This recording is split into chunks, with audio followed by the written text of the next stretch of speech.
and welcome to the Pisces New Moon Oracle reading. Ishalama doela di shani moyana ma. Ishalama doela di shani moyana modoela. Hello and welcome. My name's Chloe.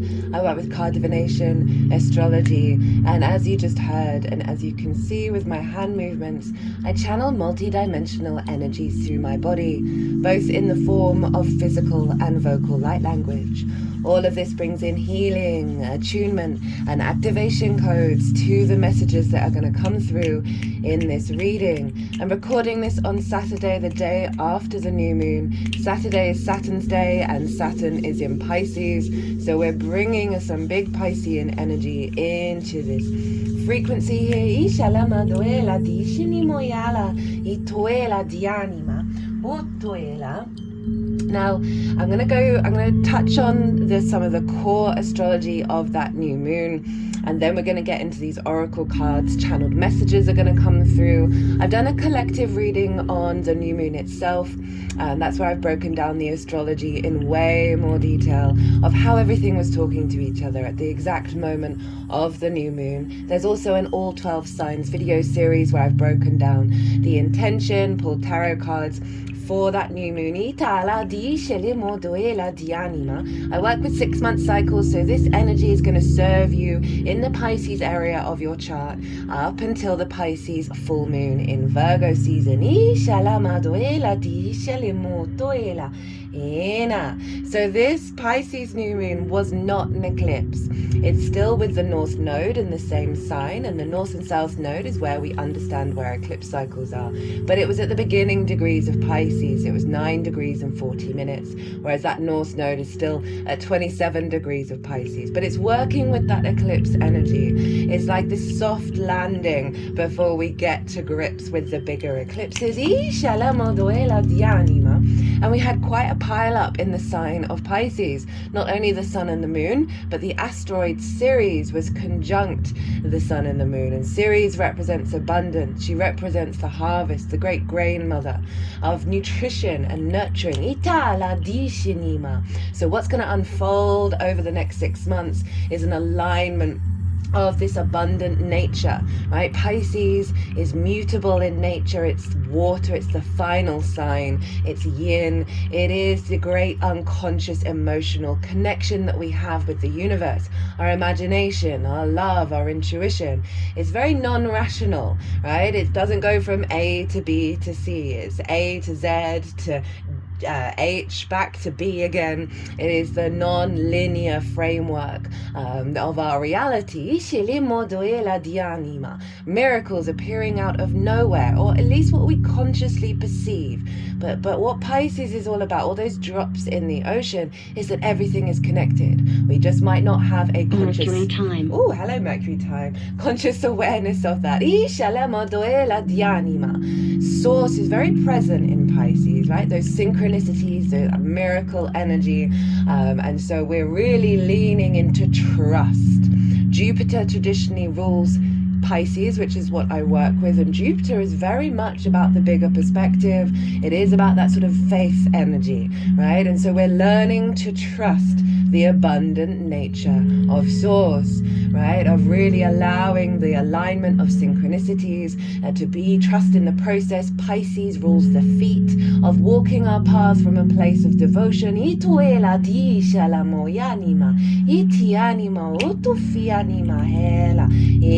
In the collective reading, the King, Queen, Knight and Page of Cups showed up. I've never had that in a collective reading where all of the core cards for that particular element have shown up, and it's really saying that this moon is going to unfold of bringing us in alignment with that intuitive body, with our emotional body, with our sense of love, our sense of imagination, our flow state, our surrender to the trust of Source that allows us to instinctively take action in alignment with that.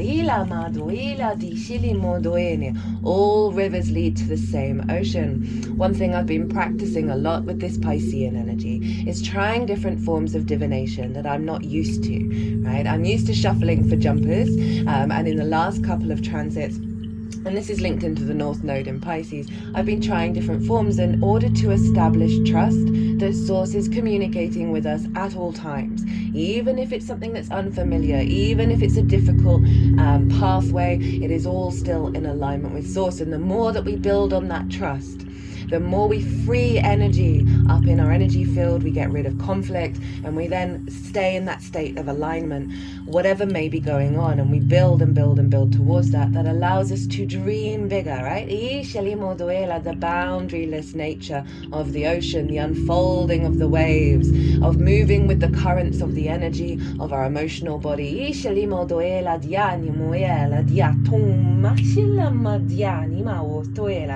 So we also had Saturn, Mercury, Neptune and the North Node all piled up at the later degrees of Pisces. Saturn is making that magic real. Saturn is establishing a strong foundation for us to trust and build on this connection to the divine mystic that is Source. Mercury is allowing us to download those messages, to be in awareness of the multiple possibilities of the imaginary synchronicities to come through, and learning to play with them, learning to be in alignment with them. Neptune is the vast capacity to understand different realities. It brings different realities into our own. It is, as you know, the sort of the capacity to dissolve limiting beliefs and activate a stronger connection, as I said, to the unfolding of the energy waves in terms of our trusting in the process of that intuitive body that's in alignment with Source. And that North Node is pushing us into new territory and helping us learn to trust all of this. To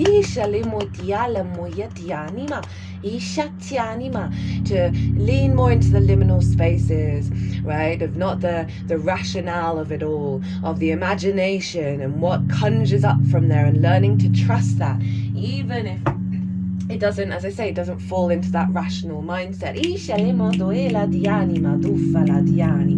So we had this huge pile up in the sign of Pisces. It's still ongoing. The moon has just moved into Aries. Is now hanging out with Venus and Chiron. And the Aries-Pisces dynamic is pivotal for the work that we're doing this year, right? I'm going to be doing some overall collective energies around of water and fire, right? Our instincts and our emotional body, and how we're cultivating this sense of surrender, and then allowing our instincts to come from that surrender, which clears the energy field and allows us to take instinctive actions in alignment with the unconditional love of Pisces.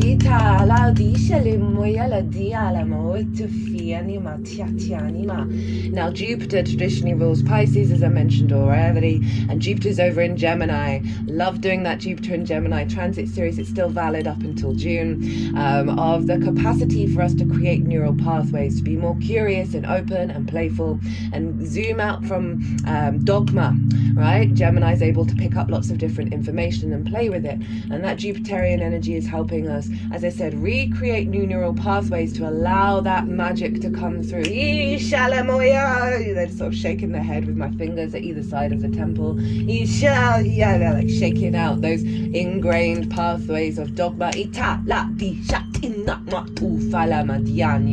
So Jupiter was influencing in a fellow mutable sign, and this sense of adaptability and changeability was influencing this moon, helping us zoom out and reorientate ourselves to this process of trust, this process of essentially magic. But magic is just science we haven't figured out yet. And now Mercury rules Gemini. So Mercury was influencing Jupiter and therefore influencing this moon, and Mercury was over in the sign of Pisces.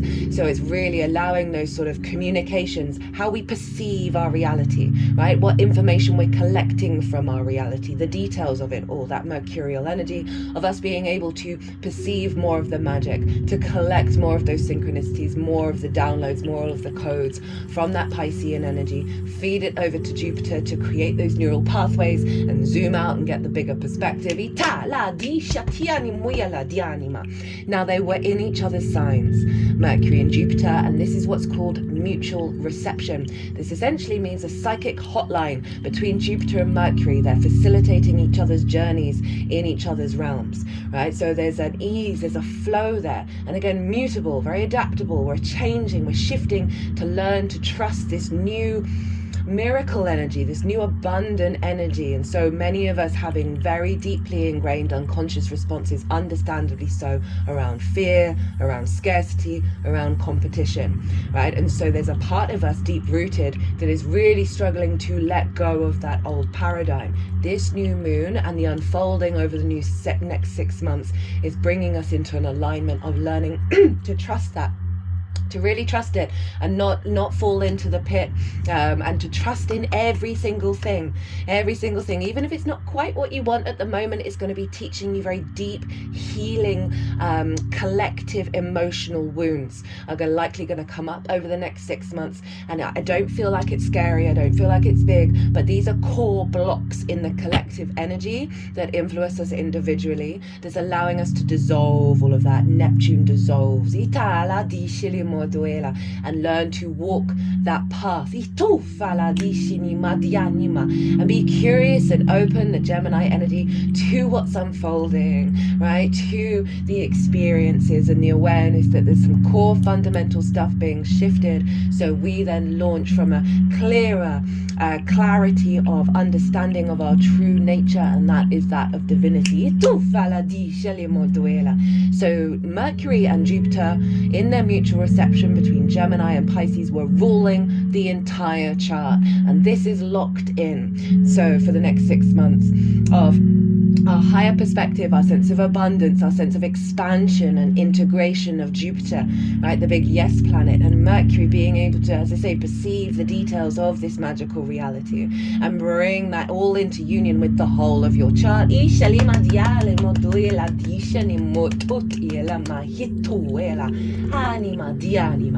that is the astrology in a nutshell. There was some other really cool stuff going on. Let me just look at the chart. Mars had gone direct, was trine Saturn. Mars in Cancer, very intuitively aligned in your actions, your motivations, your drive, your passion. Trine Saturn, trine's a very harmonious aspect. Saturn is maturity, integrity, commitment to your legacy, and they are in alignment together of your personal intuition being in alignment with the great cosmic ocean, and your capacity to build in a flow state that serves your long-term integration, your long-term legacy in this incarnation.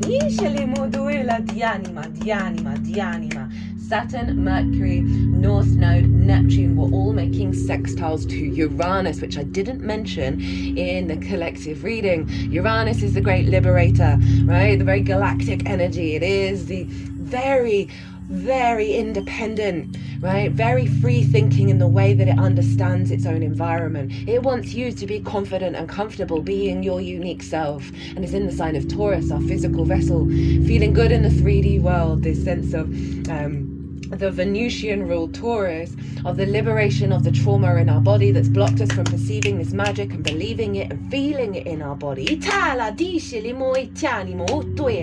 And for us to be able to create and build from our unique frequency in the 3D.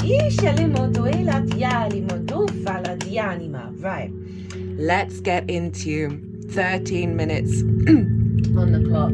Isha, the great goddess's number. Now there's a lot of oracle cards. Every time I sit to pull the cards, I always pull them before doing the whole transit. They stay on the table through that transit, so all this energy has been feeding into the all 12 sign series. I always keep saying to myself, right, Chloe, stop it with all the oracle cards, because these end up being about 2 hours long. But and I had that intention, and it failed. There's a lot going on here, but it's all very aligned. So first up, we have from the Gateway of Light Activation deck by Carl Gray, we have Orion Activation. And there was another thing that I didn't bring up in the collective reading. I believe yesterday was the day of the alignment of the planets in the sky. And when we get that kind of 3D representation, it is that sense of everything being in alignment that is then poured into this moon, poured into the flow state, right? Of really learning to now feel in our emotional body, feel in the way that we think, feel in our physical vessel. And it's an alignment with those that then recalibrates the instincts of trusting in the things that are unfolding, that source is only ever going to provide you with that which either heals, brings wisdom, or brings activations. And as I said at the beginning, the sense of certain blocks within us that need to be released. And this is a year 9. This is a closing out of a 9-year cycle. We're in the year of the wood snakes, the shedding of the skin, with the North Node in Pisces, South Node in Virgo axis. I've done a transit series on that. I cannot recommend it enough. That I've been applying everything that came through in with all the channeled messages, and as I said, my reality feels like it's completely dissolving in the best possible way. And I would thoroughly recommend, it's in its own playlist, easy to find, tapping into that. So that alignment in the sky at the time of this new moon is really that sense of that trust in the bigger picture, the trust in the unfolding, and not second guessing ourselves. And being able to perceive the wisdom very quickly, being able to then work through it in a way that brings in faster alignment. So we have Orion activation, supernova, recreation, renewal, rebirthed by light. Orion is one of the best known constellations in the night sky. Its name in Greek for hunter, and its stars can be seen as a figure with a sword accompanied by a dog, Sirius. At the center of the constellation, there are 3 stars that appear in a belt-like formation. And again, that's that sense of alignment, and around our belt of holding, supporting us and holding us up. As we walk our path. To the south of Orion's belt, there's a nebula that has revealed much about how stars and planetary systems are formed. The best way to describe this space is as a star nursery. During a star's last evolutionary stages, it explodes into a supernova, which provides the perfect space for a new star to be born. So this rebirth that's happening for us. The Orion constellation is home to a number of higher beings, many of whom are dedicated to the evolution of our planet. Even though the idea of the constellation being a hunter may make it seem highly masculine, its energies in fact are similar to those of the Lemurians, and its inhabitants therefore honor all beings. The beings of Orion are in fact sacred space holders who help all of those with star power and star potential to make the changes required to become the most ascended and aware form of themselves. All of your fears and setbacks are being stripped from your energy now. It is essential for your old ways of being to fall away and for you to go through a process of renewal in order to move forward. The old stories of your life aren't yours to live out or live up to. You are far greater than these limiting experiences. The 8 of Swords is the Jupiter and Gemini card. And in the All 12 Signs series, that 8 of Swords came out in the pre-shuffle through nearly every sign of this awareness of the dissolving of limiting beliefs that have kept us in a cage. You are far greater than these limiting experiences. And that's what we're learning to trust. As I said, those unconscious responses that have had such a hold over us are being dissolved. The beings of Orion are surrounding you now, and they see you as one of them, someone who's been born with the knowledge that they can live with great purpose and make a real difference to the world, whether on a global scale or a particular corner of the planet. When you draw this card, you're being reminded that you have infinite star potential.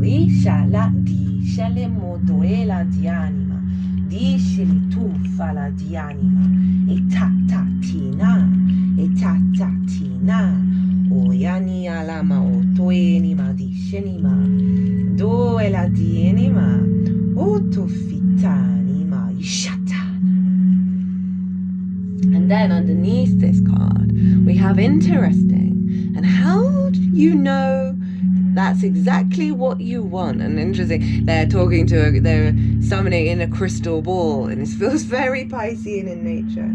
Your childhood dreams may just be the dreams of a child. Don't let what you once wanted get in the way of what you may actually want now. Erase all past desires and tune into what it is you are actually seeking in this moment. And again, that is what I've been talking about, of the unconditional responses, right? Those love languages that we learn as a child, the wounds that we face that then we recreate in our more grown form. And this feels like a great dissolving and getting us back to our star nature, our soul nature. And that doesn't mean that there are certain things from childhood that are very significant in your desires, in your dreams moving forwards. But this feels like the pulling back of those limiting beliefs. And the 8 of Cups is a Saturn in Pisces energy, and that is all about that capacity to walk away from those things, to get a higher perspective. So this is really leaning into the release of some of the dominant energy that has held us in the denser frequencies, and allowing that Orion frequency to come through, that Neptune dissolving those old patterns. North Node means we're pushing into new territory. The essence of my every desire can be fulfilled. This is from the couple who channel Abraham Hicks. This is, I think, Getting into the Vortex deck. If your time-space reality has the wherewithal to inspire a desire within you, it is our absolute promise to you that your time-space reality has the ability to deliver in full manifestation form the reality of the desire it has inspired. The essence of any and all desires can be fulfilled unless you are holding yourself out of alignment with your own desire. The feeling of competition or shortage or limitation of resources means you are out of alignment with your own desire. Wow. I mean, I haven't read any of these cards, just a couple of buzzwords here and there, and my background knowledge. I've never seen this card before. I haven't used this deck very often. So that's truly fascinating that it's helping dissolve. It's referencing what I was talking about of the scarcity, of not believing that Source has the vast capacity to fulfill everybody's dreams. But we have such a rational block around that. They're sort of tapping all around the third eye, around the temples, all around the back of the head, up to the crown, up to the top of the head, back to the back of the throat chakra, to the front. They're now opening up the heart space. And this energy is now being channeled and directed by this clear quartz point. Where are you going to focus?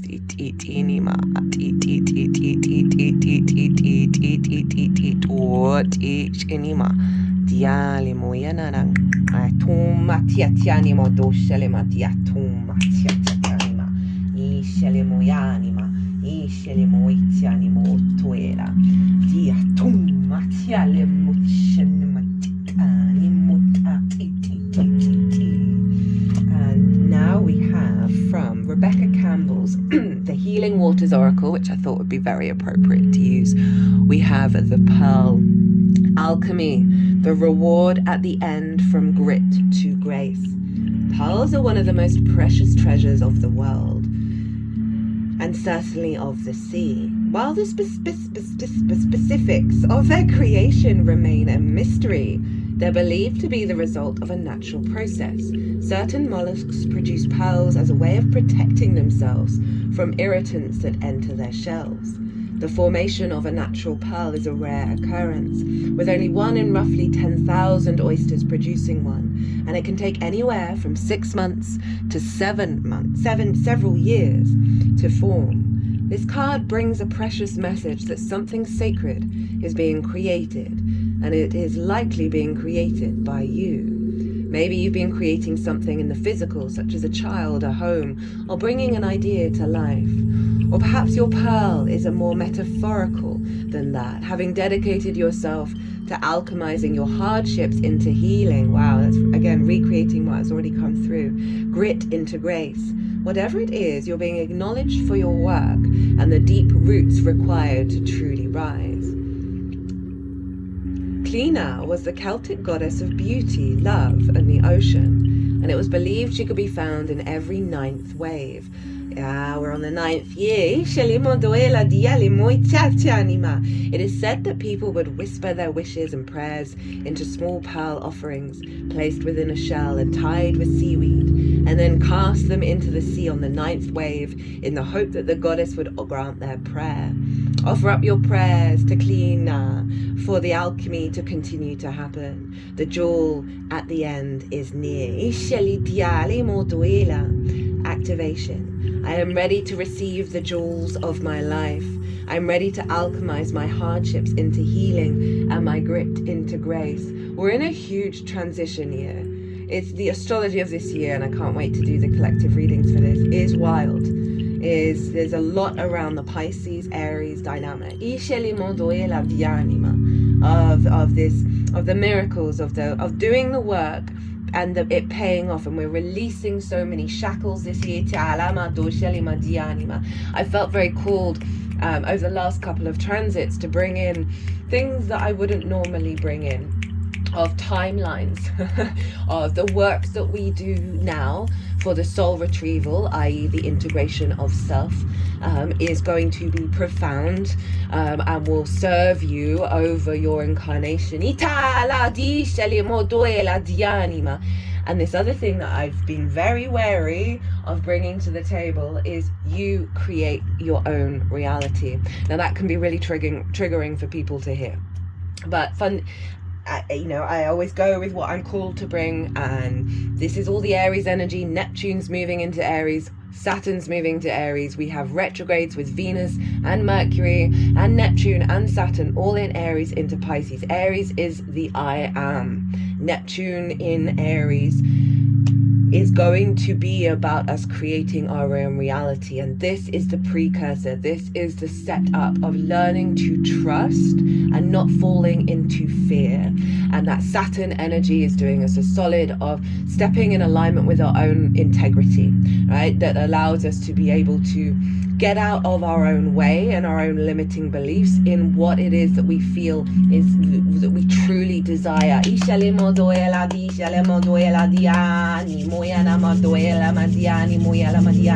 I loved how I can't remember which card, sorry, my brain memory drops, of the dissolving of the limiting beliefs, right? Of dissolving of the healing into the pain into healing. So often our pain we can think is us, our conditioning we can think is us, that then pulls us out of love, right? We put our walls up, we pull our energy back, whereas love is the true nature, and we're here to operate from that place and make that real in the way that we show up and do the best that we can in any given moment.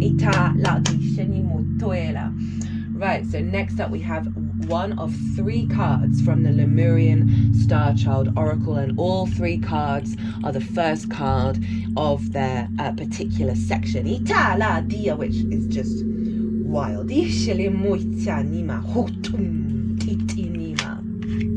And we have the key to your freedom. Now this is the Uranian energy.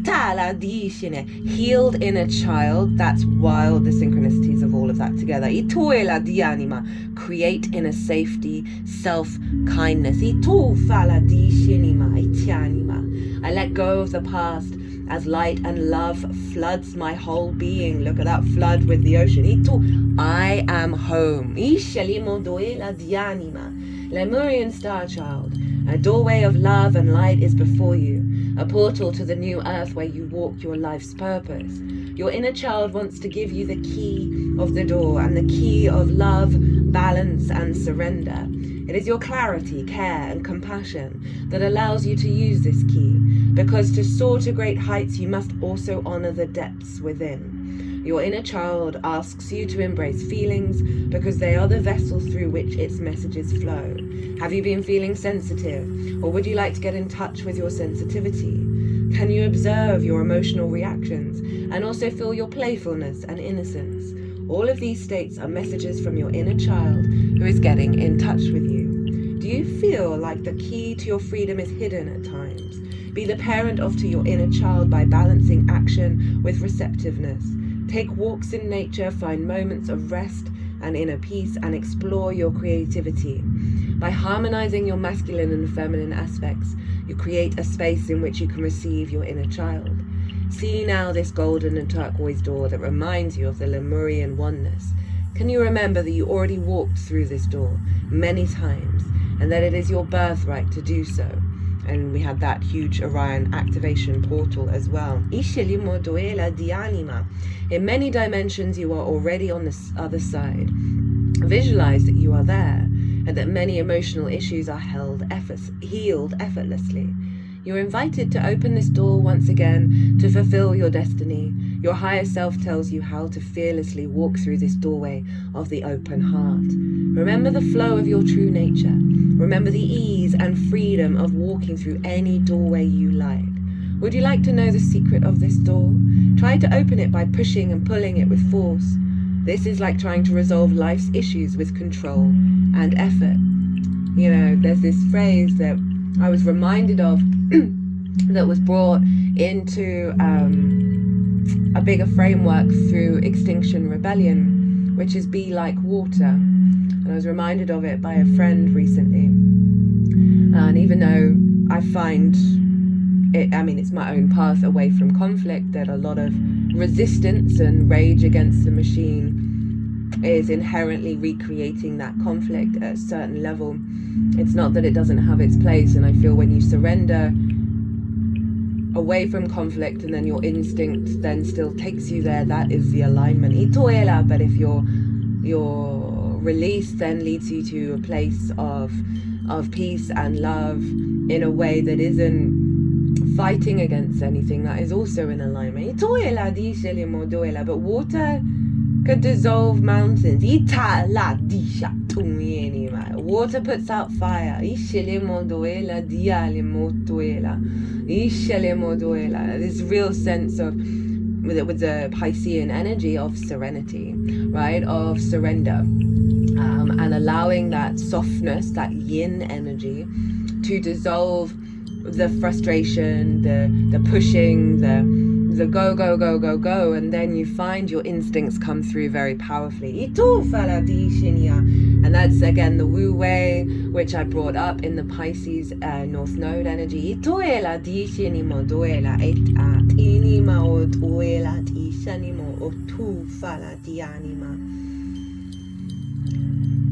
Try to open it by pushing and pulling it with force. This is like trying to resolve life's issues with control and effort. You don't see the key if it's hidden in a clenched fist.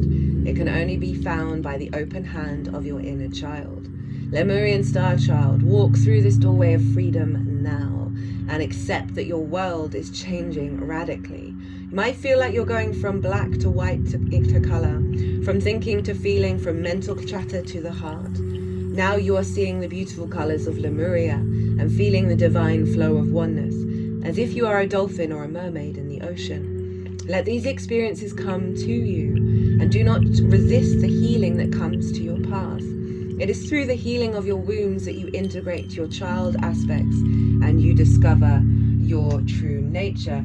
So many repeating themes in all of that first column.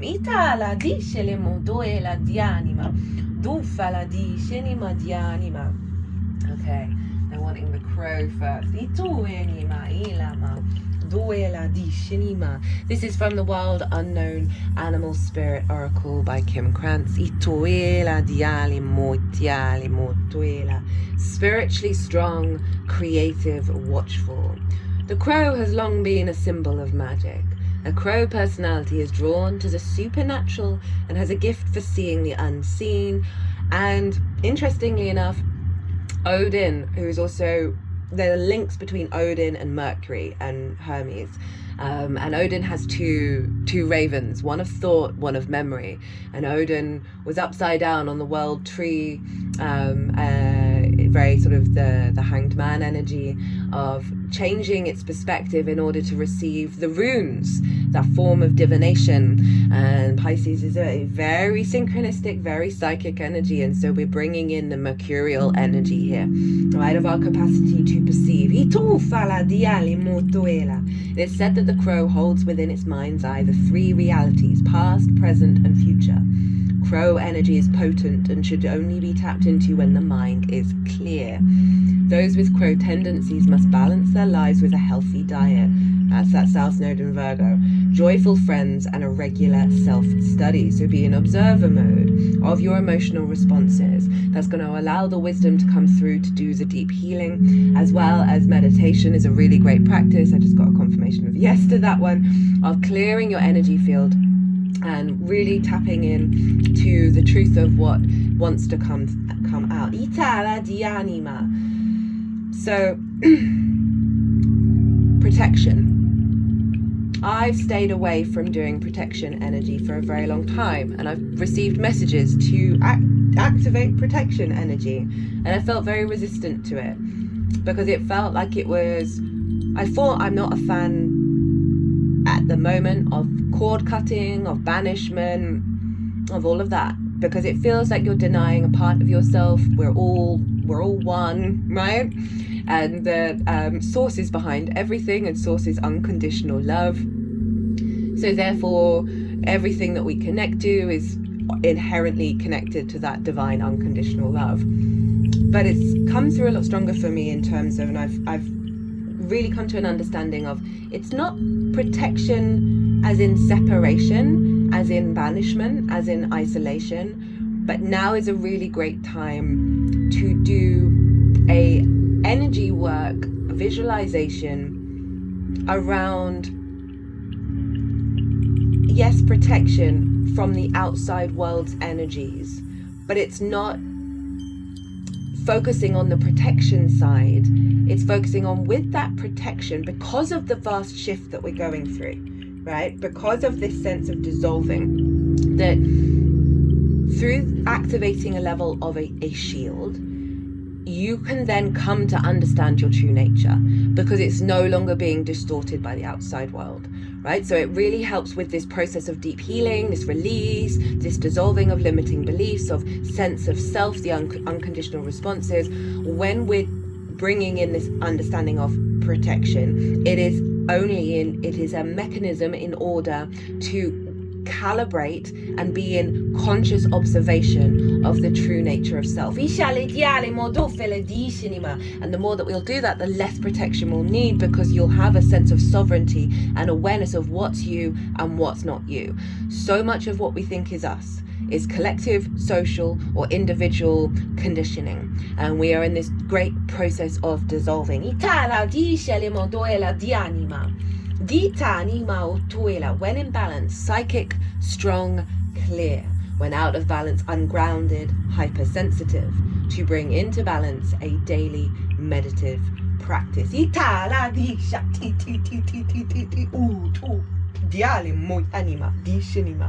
Utufala dianima, utuinima, ishatinima, utuela, ituela, dia, nya, nya, nya, nya, nya, nya, utuinima. So, we have the healer, right, which is tying in with big themes that we've already been looking at, right? The light worker, the gifted, the old soul. So this is another deck from Kim Krans, and this is the World Unknown Archetypes deck. All the decks in the description box, by the way. Though some claim the work of the healer as their gift and name it as their dharma, the force of this archetype is within everyone. You know, I always say we're all healers, we're all intuitives, we're all psychics, we're all shamans, right? We all hold that magic within us. We are all divine love. Our hands, our healing hands, a hug, kind words, actions, they all have the capacity to heal. Absolutely everything has the capacity to heal. The Virgo Pisces axis is a very healing axis. Pisces can be, you know, understand, you know, it's more the empathy of everyone's path that they walk, right? The deep empathy, the deep unconditional love. of zooming out rather than focusing on the individual and blaming the individual, of seeing the many pathways, seeing all those waves connecting to each other and understanding why some have got where they've got to, right? And this can be with, say, something may have been difficult that happened in your life. It may be a parental figure, of being able to transmute that energy and heal that energy and come to a higher perspective. It is our natural inclination to remember, to return to, and to reclaim that central and eternal life force from which we so easily drift away. In Sanskrit, the word aveda means forgetting. Avidya. Avidya means forgetting, and it's said that this is the source of all suffering and disease. The healer's mission then becomes to move through the comfort of forgetting, through the veils of ignorance and denial, to reveal the radiance that already exists. The healer approaches this in multiple ways, from multiple angles, knowing the cycle of healing is not linear. Again, that's tying into the themes of what I was saying. Every scenario that's going on, the more you step into this is in alignment. This is bringing wisdom. This is bringing activation. I've been pushing myself into so many different scenarios, and they're not necessarily, the big dream, right? But they are helping me heal a great deal of old wounds from over the last 9 years. And helping me realize the clarity of my own self, of where I'm at now and how I am no longer that old version. It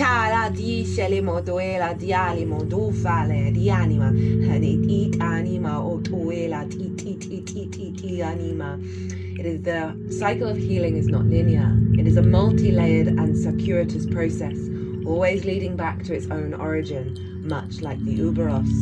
When light, self-contained, grateful, awake.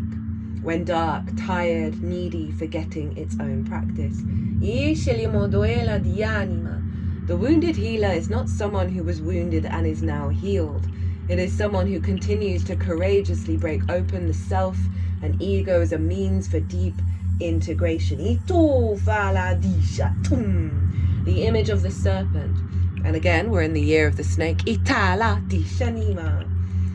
is eternally tied to healing and medicine, both Western, the Caduceus, and Eastern, Kundalini. Study the serpent and its power. So again, lots of healing of the past wounds, but the wisdom that I feel this Piscean new moon is bringing in, that is helping us understand the deep connection of all the emotional responses and be able to zoom out. Remember, it's a collective sign, so it is that kind of higher perspective.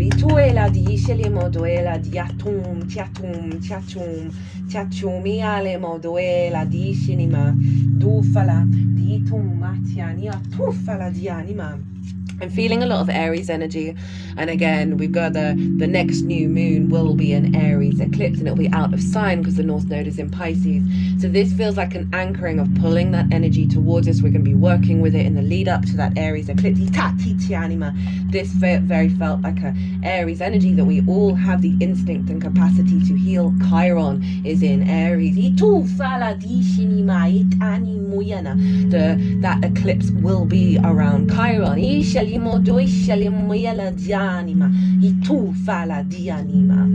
And speaking of Aries, we have the hero's journey from What We've Forgotten by Amy Miranda.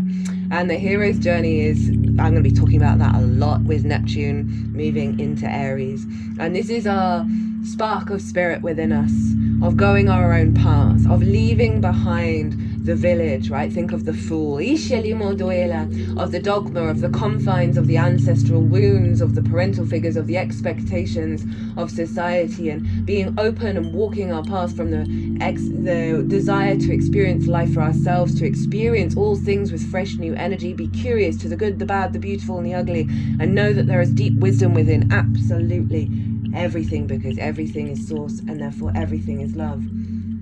Descending into the temple. Abrahamic schools of spiritual thought have a lot of similarities. One of them is the concept of the journey or the quest. In Islam, as Isra wal Miraj, or the night journey, refers to the transformational trip made by Muhammad in both body and spirit. This is reminding me, in the Northern Hemisphere, we're going to have the spring equinox soon, when the days start getting longer. Pisces is that last stage of the night ruling, of being in the receptive, the night energy, in the dark, in the belly of the great cosmos, of the great mother, and of the deep inner solitude of the wisdom that we find by going into the blue temple. If you see, this is very blue, of the Piscean energy, to emerge into the light, right? It was said to travel from Mecca to the Temple Mount in Jerusalem before ascending into heaven to receive instructions of prayer with which to return to earth. An adventure from one reality to another and back again in one night. This is a hero's journey. This is the origin story of great illumination. As we seek wonder, we may discover that the things we have survived have become lessons. Again, another repeating journey. The pain becomes holy wisdom. What experiences in your life have transformed the person who you are? What pain can be translated into holy wisdom by reviewing the experience not just as part of your life, but part of your quest?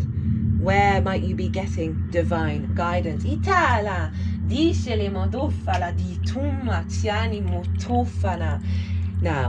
you wouldn't have seen before because this was hidden. But look what we've got here. We've got the two energies, the two crows, the two ravens. What's the name of the family? Oh, I can't remember. Maybe it'll come to me. Coming through here, the capacity to receive divine wisdom. Itoela from the skies in the 3D realm. Ishilimo messages from the gods. Ito fala di shatinia. We have the perfect storm, the courage to step into life. Ishatya, oh, my third eye is throbbing, it's a bit painful. Itala di shelimodoela dianima. Moto fala dianimo toela. Number 44, stability in the 3D realm. Ito fana, an invitation to act now. The courage to step into life, sheltering from turbulence. When the perfect storm appears, it cautions you to be ready for an exciting, if turbulent, time. The winds are picking up and you need to make sure you are close to the eye of the storm, or you will be buffeted by gusts that may take you far from where you need to be. And that is the surrender energy. Right, I've been practicing the 3 of Wands in preparation for the Aries energy. I feel like it's a very powerful card to embody, along with the Fool, of show up and do the best that you can. Right, that Aries confidence. To let go of the past understandings, the past paradigms. And even if that may have been a situation that would have dysregulated before, you are in a new space. Of allow, things are going on around you, but not letting it shake your frequency and shake your love. The key is to remain centered and balanced and bear witness as the forces build in intensity. Notice how the loose stuff is starting to fly around, and recognize how little of it you truly need. Let go of those thoughts, beliefs, and attitudes that clutter your heart and cloud your mind. Then the storm will be absolutely perfect for you. If you wonder what you might be losing during the perfect storm, know that it is those things we are most attached to that are taken first. And this feels like those unconscious responses. From the denser frequencies, the denser matrices. The scarcity, the fear, the separation.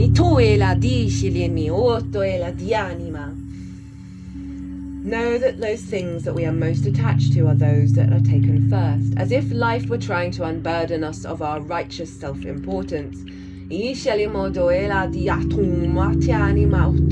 this again feels like the linking into the I am, of trusting in the I am of everybody else, including you.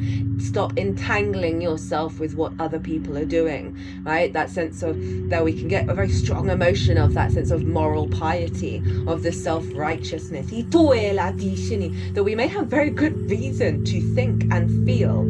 But there are so much energy around us of saying, no, let's dissolve that. Let's dissolve that, because it is inherently blocking your manifestation. And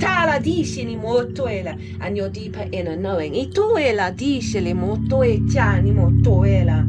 Let it all go with the wind. Hi, Jupiter in Gemini.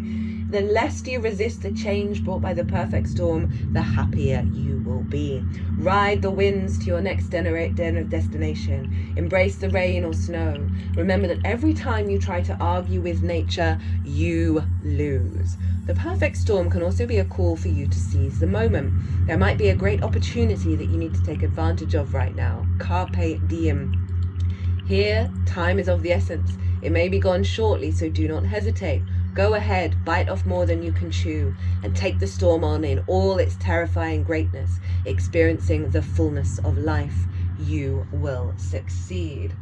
Right? Again, that sense of the work that we do this year. All right, we've got a lot of strength and a lot of power and a lot of wisdom to transmute lots of stuck energy within us.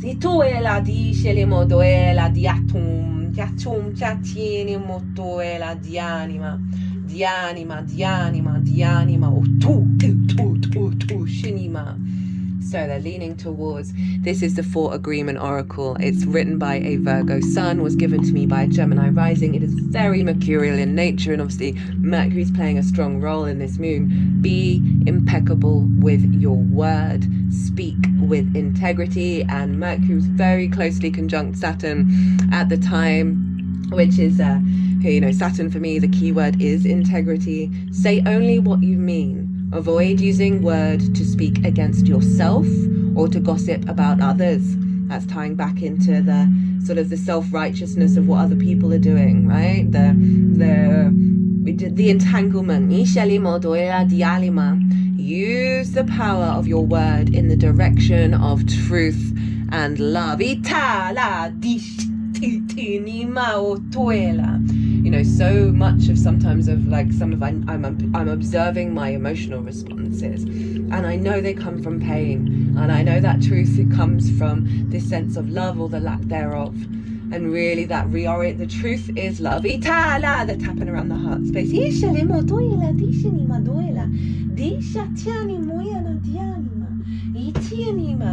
And so often our pain can overwhelm us and block us from embodying that. Oh, they're doing some healing around that. I feel like I want to cry.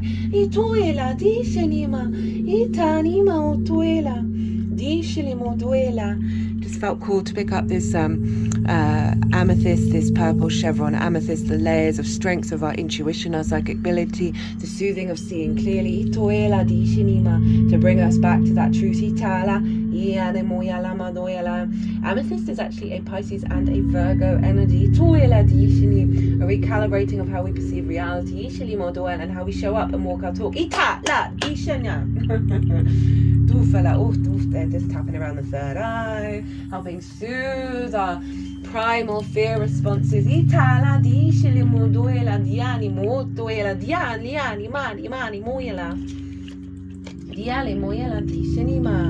And now we have the sirens. Use your voice. Expansion, freedom. And Mercury was almost exactly sextiling Uranus, right? In Taurus with that Venusian energy. The freedom and the voice. In Greek mythology, the sirens were half women, half bird sea creatures that would entice fishermen and sailors with their sweet and sensual songs. Free and empowered, they were not afraid to share their voice and use their natural gifts to attract what they wanted. Something that's been very prominent in my practice is learning to free sing. And it's a bit trickier than you think, because you're constantly trying to preempt what the next melody is, what the next note is going to be. I would recommend any kind of free channeling as a very powerful tool to do at the moment, whether it's free writing, free drawing. Free singing is very powerful for the throat chakra.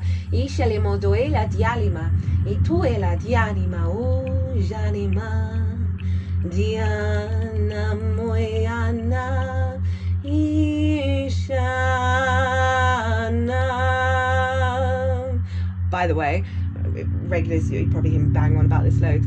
I used to never be able to, that's not the best because I'm feeling a little let's do that on camera. Let's clear that throat chakra.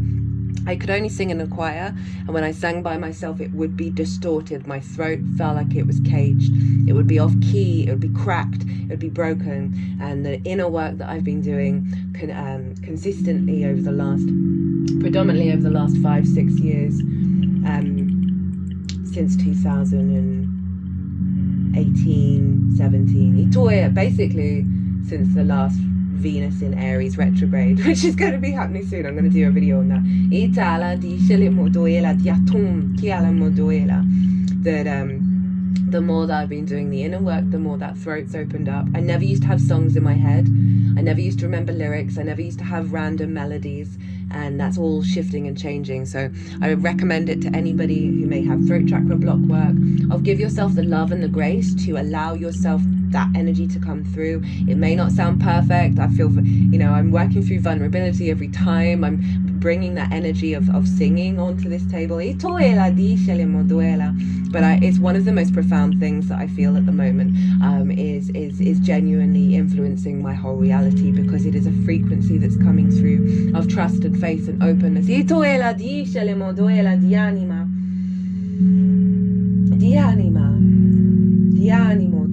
This card is an invitation to show your gifts, to share your voice, and to surrender to the most expanded version of who you are. To give yourself to the music that plays within, to share your song without wavering, to be free and to dance unrestrained. In life, there is an opportunity to become more and more alive and free with each passing day. However, most of us feel more and more trapped by the life that we've so consciously created. What do you need to do to embrace life fully? How can you step into your most expansive self? Often while we're growing up, we experience hurt, losses, and endings that we fail to address. Those memories stagnate within us, and it becomes harder to dance and sing. However, every moment of your life is an opportunity to change, to thrive, and grow. Every moment is an opportunity to express yourself, to find your natural, unique way to dance and sing.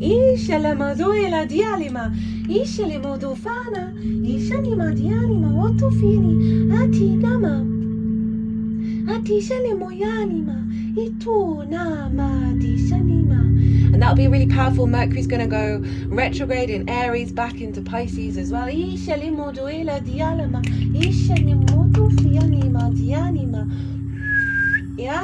Also, used to never be able to whistle.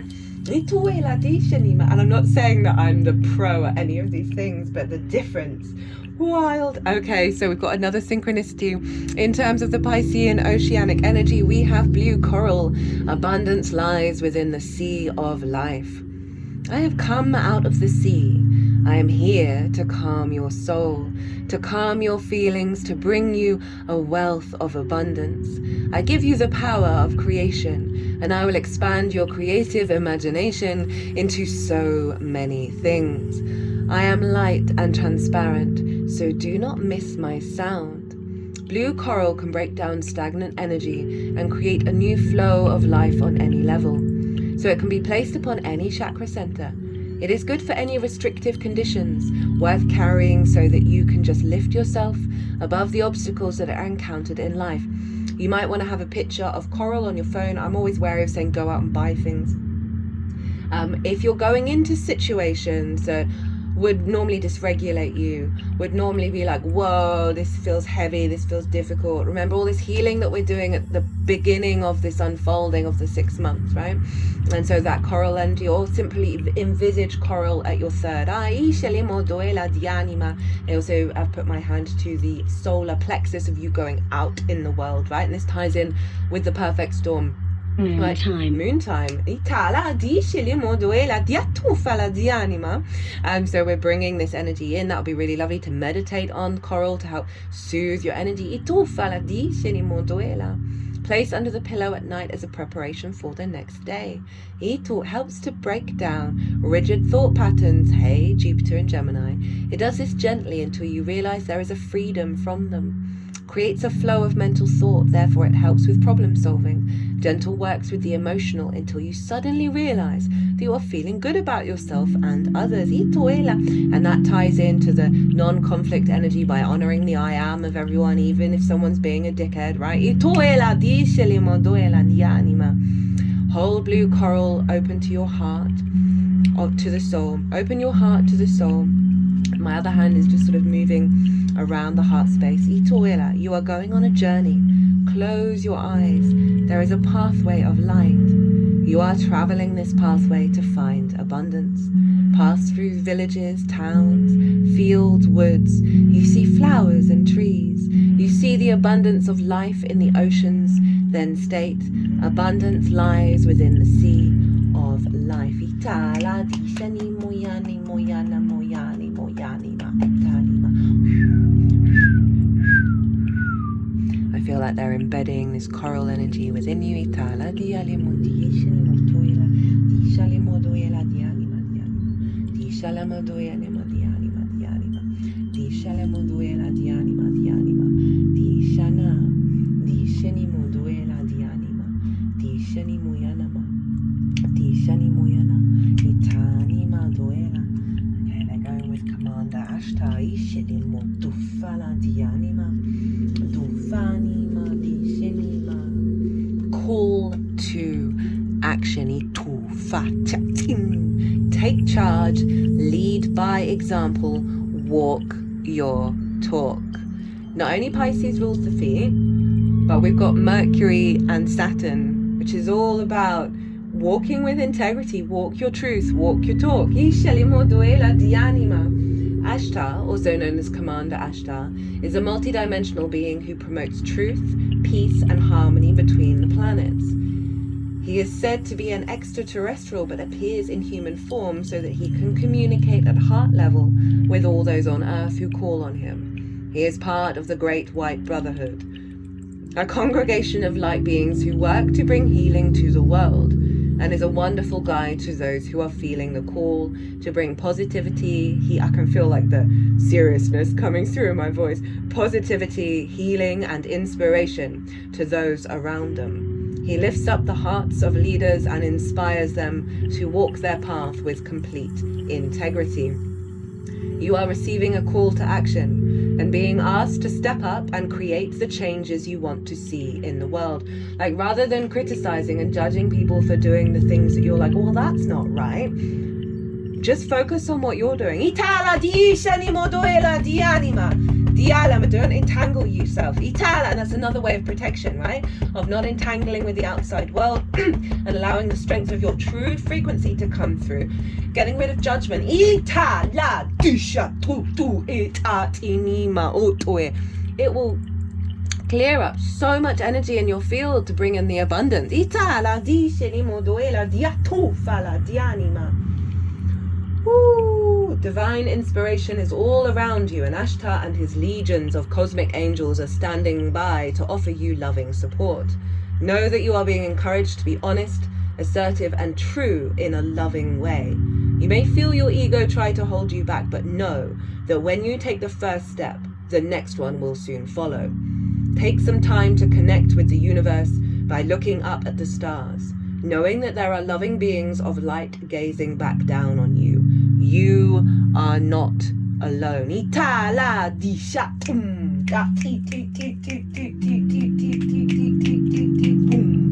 diale moyata tini maotu disha dita diatum datum yatum datum datum diale modo shele madisha tini maotu yanama.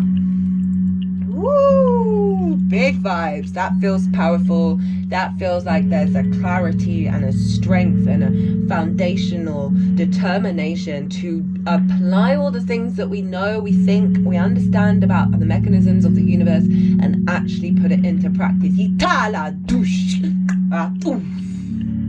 The mystic. Itianim are very appropriate for Pisces. Itala, especially with Neptune being there. The seeker, the light worker, the dreamer. The mystic is often misunderstood in our culture, depicted as wandering or light-hearted daydreamer.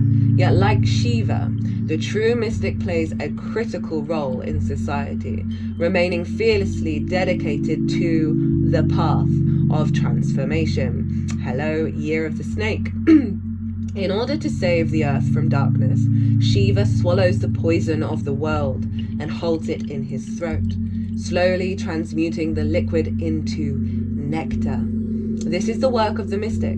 They do not fear darkness, but rather sit in the presence of it, harness the potential and latent energy behind it, and embed it with light. They are patient and prudent change makers, seeking growth above all else. Unanswerable questions are the mystic's lifeblood. The mystic revels in mystery, in the great riddle of life, dancing with the forces of light and dark upon its wings. When light, and that is the two fishes of Pisces, right? The light and the dark, the yin and the yang of it all, right? And they're connected but pulling away from each other, right? So it does form that yin yang energy. The honoring of polarity. When light, remover of darkness, visionary, ageless. When dark, expects results, seeks attention and recognition. It may seem that the mystic is inward facing, yet its light beams back to the world with the strength of 1,000 stars. So for those of you who are like, oh, maybe I should go out in the world and try and fix all the world's problems, but really your calling is to do the inner work, is to grow plants in your garden, to enjoy the sun beaming on your face. Trust in that. Trust in that the light that you bring in that way is directly going up to the collective consciousness. The joy that you find in the small moments of your day have a profound effect, a domino effect to the bigger picture. Do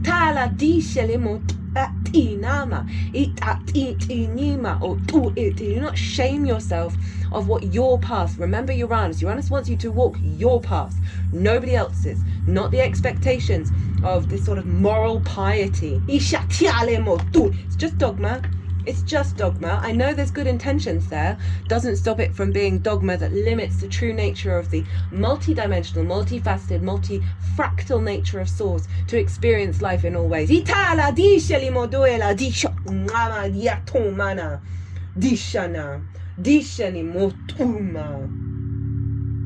Interesting. Like any light worker, the mystic must build a relationship with fire. I'm feeling that Aries energy. Admittedly, the moon is in Aries, but Venus was in Aries at the time of this new moon, and I didn't bring it up in the collective reading because there was so much to say. But Venus is exalted in Pisces, and essentially that means she has a massive temple in the realm of Pisces, and she's always influencing Pisces. Because she has a connection to it. So this Aries energy is playing a role in this new moon. Specifically as well because Mars rules Aries, Mars was in Cancer, ruled by the moon was in Pisces. The whole chart was being governed by that Gemini-Pisces dynamic. This begins by awakening the inner flame or tapas within. And that's going back to the individualism. That's the I am. That's the you walk your own path and trust in it.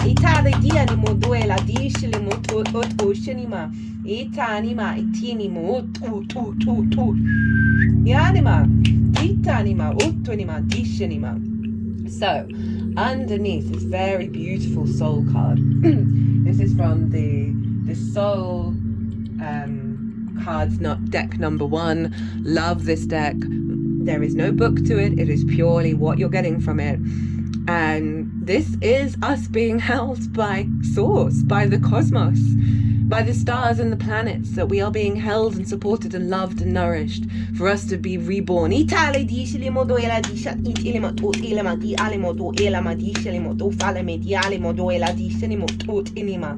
interesting, we have the blue here as well as the fire behind that as well.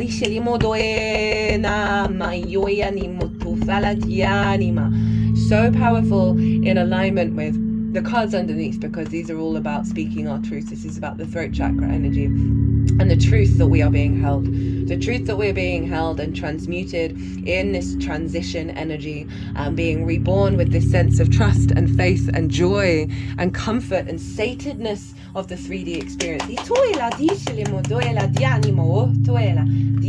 Okay, very interesting. They're putting it over all of those healing cards, right? Of you are supported. Trust and know that. There is a whole network of energy around you at all times, even if you're not necessarily clear on it, even if you don't know all the differences. the more you sort of open up to that awareness and that into multi-dimensional facet of nature. That is the truth. This is the truth. Okay,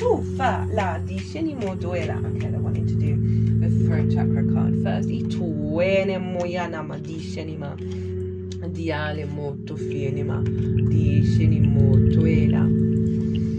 The frequency of the throat chakra.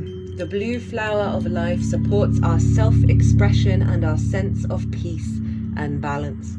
The flow of life is a geometric shape the flower of life. Oh, I said flow of life. Recognized by many cultures all over the planet. It consists of 13 equal circles that intersect at the middle of each circle, creating a perfectly proportioned flower. As a symbol, my third eye's been literally throbbing. There's an element of pain. I'm not saying it's bad, but there is this throb and like an element of sharp pain at the same time. The flower of life represents the universe as a whole, as well as the harmony in which all separate components of the universe work together. This beautiful pattern is often used to indicate our understanding of connection as humans and as spiritual beings to the whole. The color blue is associated with the fifth or throat chakra, located in the area of the neck. It is linked to communication and our ability to express our needs and desires. Blue is cooling, a mentally relaxing color, and it pacifies the nervous system. It connects us to holistic thought. It generates wisdom, and it supports our communication and speech skills. Blue is considered the color of truth. Its sense is hearing. Try this. Think for a moment about the last time you really expressed a deep truth to someone. How did it feel to be completely honest and authentic in your expression? Are you always able to express yourself that way? If not, what holds you back? So that's going to be, we're going to be obviously be doing a lot of work around the throat chakra over the next 6 months. And part of the process of that they're recommending is to notice, observe when your throat may feel tense, when you're getting, I've still got a little bit of a scratch in the back of my throat, when things are going on in the throat, right? Rather than what's going on in the mind.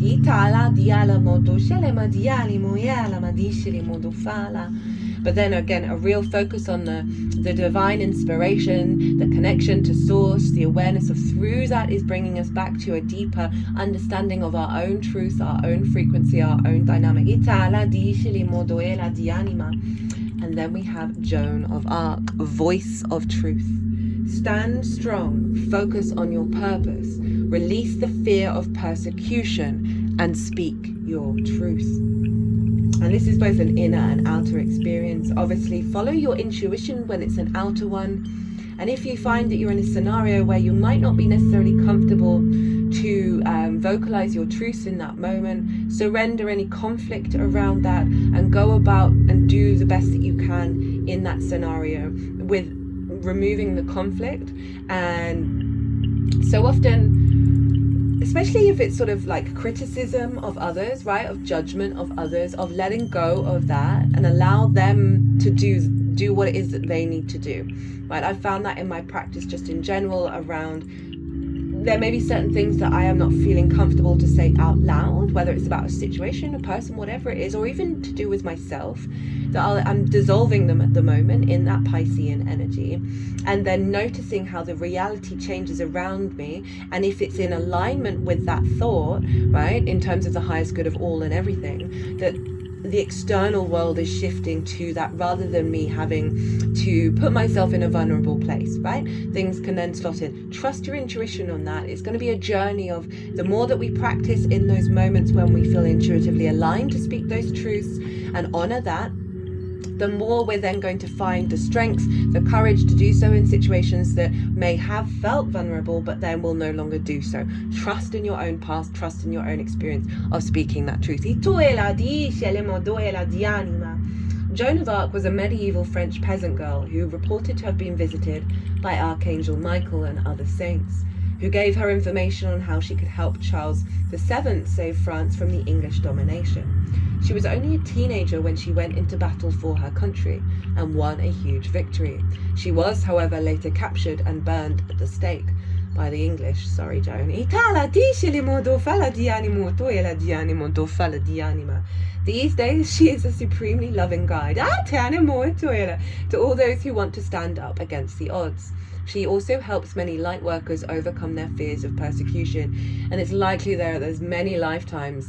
You know, I'm so conscious of the channeling that I do. It started off with the movements, it's now the vocal side, of how weird it is and how aware of where I live and my white privilege that not that long ago, not that many decades ago, I would have been locked up in a loony bin. My husband or my father, who was governing me, would have sent me off, right, to a nunnery. Which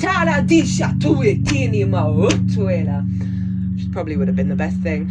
We got to actually learn and study in a nunnery. But there's that sense of that then it recreates in this incarnation where even if you are speaking your truth, you may not be heard, and you may find that people are coming at you even though they've misinterpreted what you're saying. There are so many different versions of feeling persecuted, and I love that this is coming through with all of this healing here, right, of allowing that trust to come in, as I said, whatever intuitive space you're in any given moment, that is going to build and build and build and more and more of allowing us to step outside of that old, either in this lifetime or many past lifetimes, or ancestral energy around persecution, and how that can act as a cage. You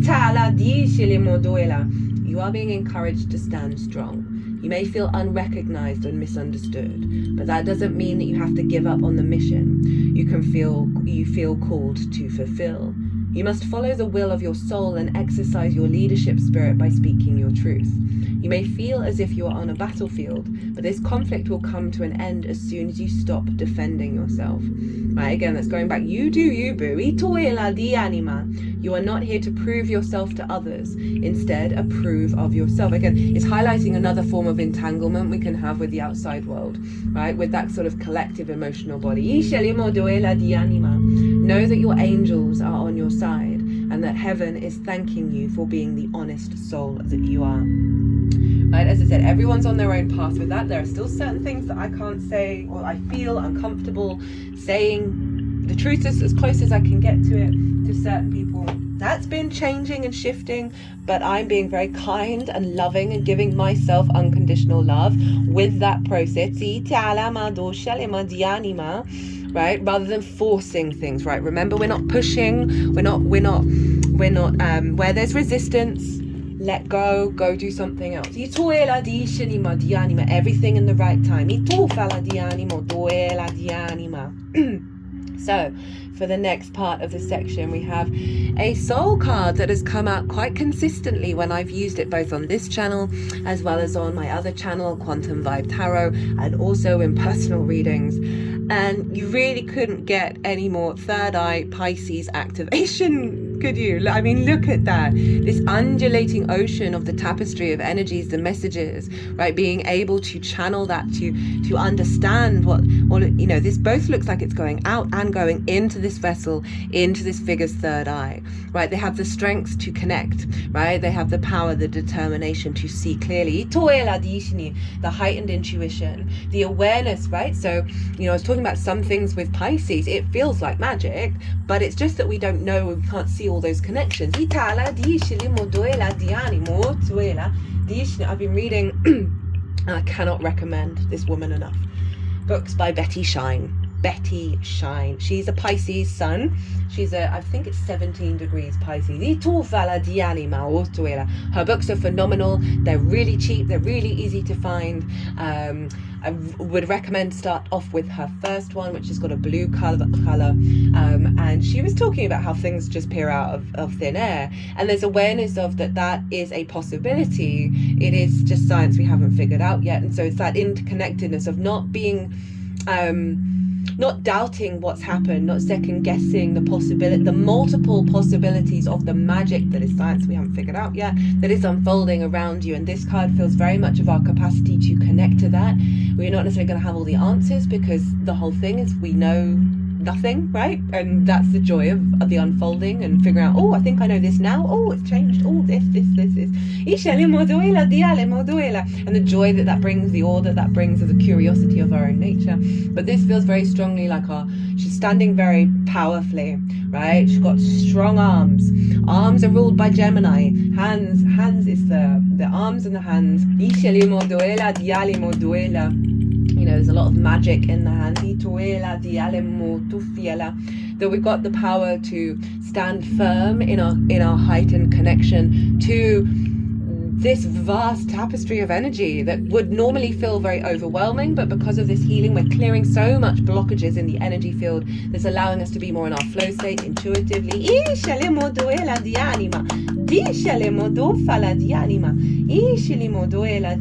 Which one? Okay, cosmic heart. So we've got another number 1 card, from the Lemurian Star Child Oracle. Cosmic Heart Source. Interesting enough, I have little bookmarks for where they are, and I was stacking them just on the table, and I felt called to take them off with this section, because this feels like the future unfolding, having gone through these processes. This is what's being activated. Cosmic Heart Source. And there's that massive flower of light there. Source of all, true home, just be. Heart connection, the divine at the heart of all, oneness, creator energy. I find moments of stillness to disconnect from the collective mind, just to be in my heart. Now that's what that feels like in terms of the protection energy.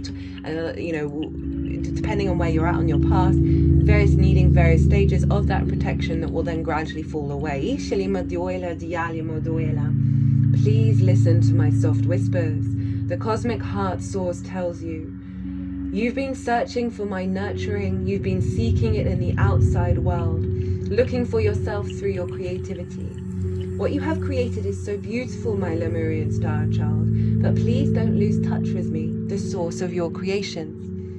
There have been many times when something dramatic has happened to stop your momentum, so you would turn your head and look towards me. There have been occasions when you felt deeply emotional, where your creativity couldn't help to relieve your fear.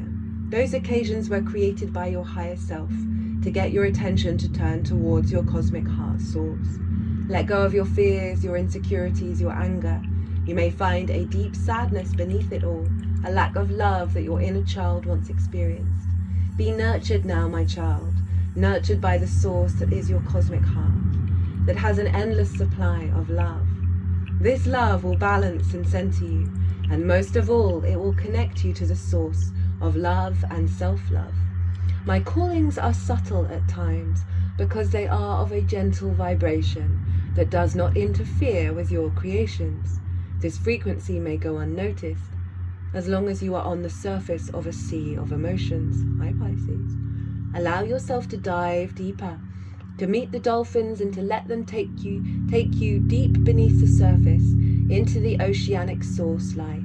In the deep depths of the waters, all fears melt away in the highest vibration of love. Your mind might tell you that it's difficult to jump into the oceanic source of love, because sometimes your mind wants to hide this blessing from you. It is the voice of fear that tells you that you are not worthy, that you are not good enough to be in your natural state, attuned to your cosmic heart source. Dear one, if this is the case, then this card is your invitation to jump in wholeheartedly despite the false callings of the mind. Dear one, by jumping into the oceanic source of the heart, you will finally receive that which you have been trying to create. If you had been seeking outside of yourself in your creations, you were looking at yourself from the outside in, from a perspective that cannot give you true satisfaction. Now you can look with fresh eyes, with the eyes of a child, to start creating from the inside out. Lemurian Star Child, please attune to this gift of the cosmic heart source, for this is the spark that creates the new earth. That which the analytical mind has been futile in trying to create is now given to you as a divine blessing. You are creating from a place of sureness, without any insecurity, without the need for approval from anyone else. Let yourself be a vessel for the divine through which new portals to the cosmic heart source are created. Lemurian star child, this is your true home, the base and source of your divine creations. Your dancing heart shines with cosmic light. When you come back like this and honor the source of your creations.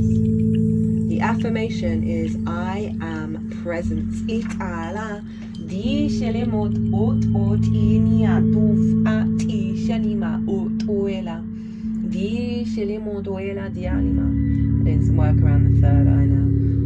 Oela di anima ot inima titini.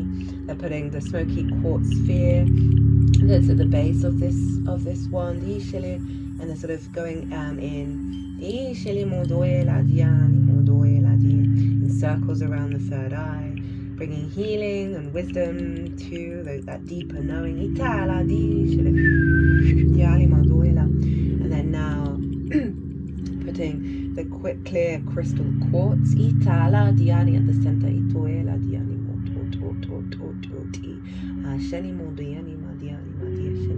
And now to the crown. Ishalimo doela dialimo, do shalima dialimo doela dialimo doela dialimo dot ot ot ot ot ot ot ot ot ot ot ot ot ot ot ot ot ot.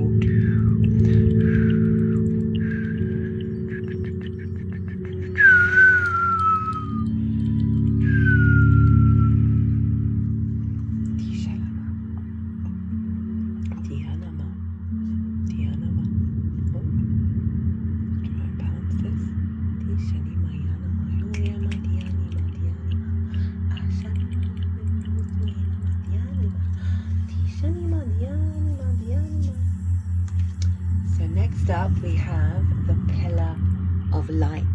Your vibration is rising. You are the oracle. You are heaven and earth in perfect expression, a conduit for the light of the heavens to the earth. You are the rainbow bridge.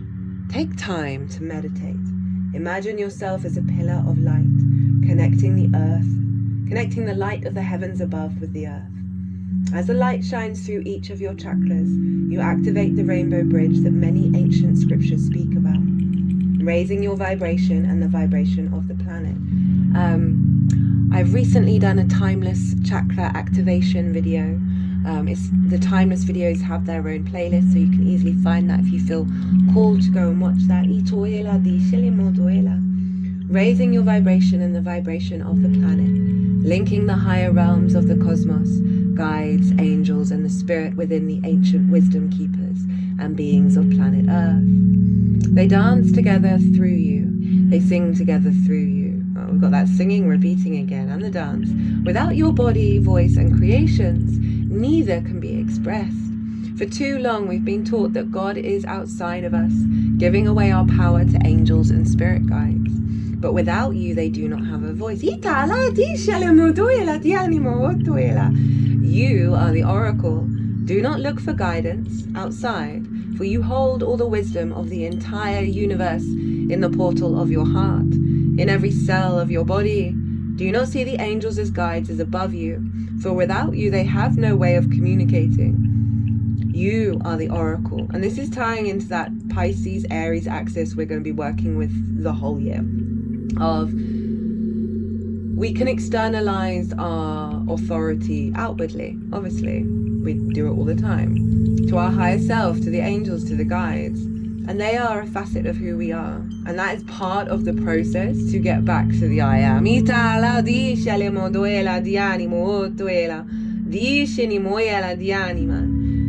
are the oracle. You are the rainbow bridge. You are the pillar of light.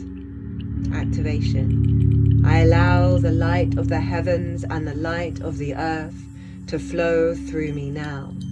I activate the codes of remembering within my cells and chakras.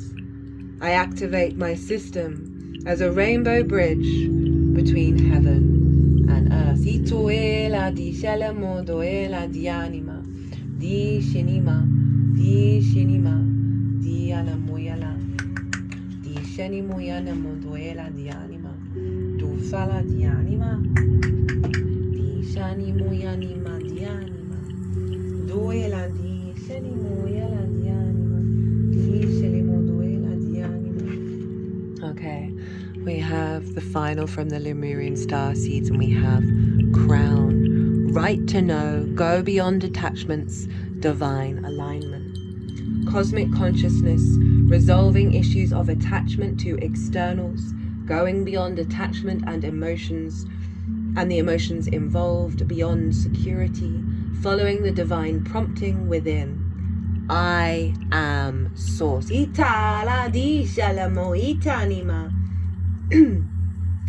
crown is a portal to divine love.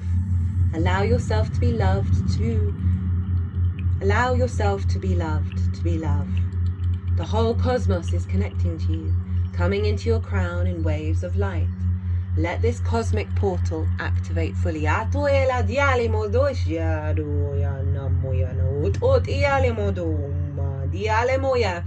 sort of whenever it's the sort of the higher frequency, it's going up towards the sky, and the slower frequency to the earth. And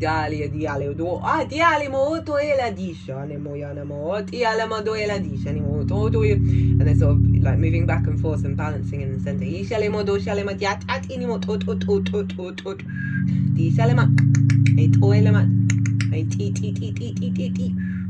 Now bringing in the code for the integration.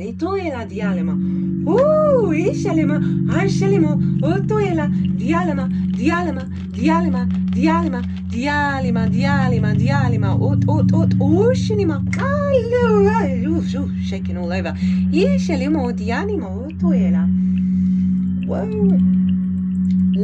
Receive cosmic frequencies of golden love light through your crown. Then let the light permeate within your whole body. This is about receiving cosmic love and letting the divine overtake your physical structure, your emotions, and even your mind.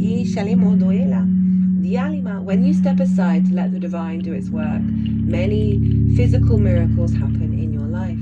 You need to let go, to let God, let go of the idea that you are your physical body. The ego mind wants to hold on with all its might. It can't let go of its perceived anchor. But you can let go of the mind because you know in your heart that your body is not an anchor for your ego. Your body is a divine instrument designed to emanate divine frequencies into the physical world. The mind can be like a dog with a bone, unwilling to let go. But you can observe the dog, who is like a possessive child acting out a common human pattern. Can you open up so much that you lose your small self? It might be frightening for your inner child, and it might give you many opportunities to heal. Allow yourself to be without force, to be the awareness of everything. Even when you are completely well, the ego can't let go of the body. How could it let go of something so valuable as a healed and pain-free body? The mind always finds a reason to hold on, because it doesn't want to lose out. The answer is for you to lose your mind. Receive the cosmic love from the whole universe through your crown by simply letting go of thinking. Let your family of light connect with you and commune with you. Your crown is also a channel of communication. The angels, the Pleiadians, the Lemurians, and the Ascended Masters like Krishna all want to connect with you. They want to give you many more gifts of light, gifts of communication. Let the light be like a stream that flows through your whole body. Now every cell is communicating with your family. Let your family come closer and closer, and let your cells vibrate faster and faster. As you explore these higher frequencies, you will get many insights. Feel these insights and your whole body, but hold on to nothing. This too is like a stream of gold. Let the gold intensify, or any other divine color that you perceive. There is no right or wrong, especially not when your crown is concerned.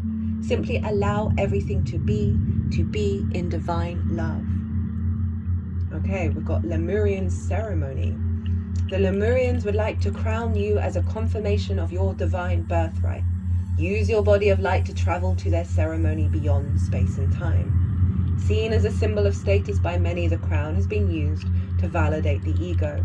Those that want to misuse and deflect divine energy need to show off their power. Do you admire them, feel jealous, or despise them? Now the Lemurians call you to an inner portal, to a crowning that doesn't need any power from others and brings you back to a state of neutrality.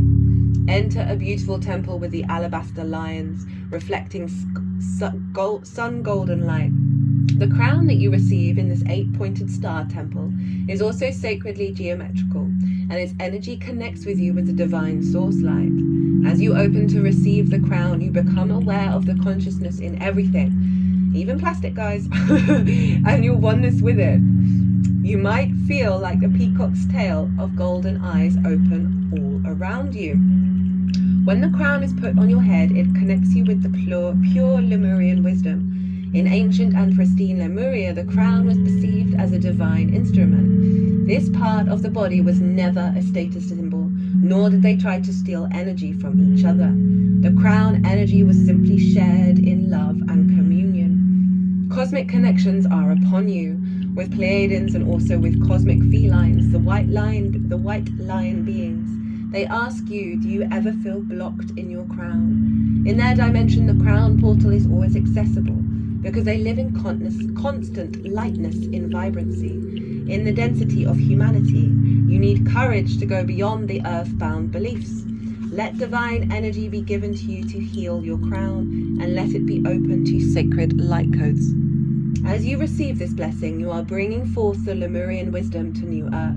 By opening the crown with integrity, heart, wisdom, and courage, you are also an example for many others.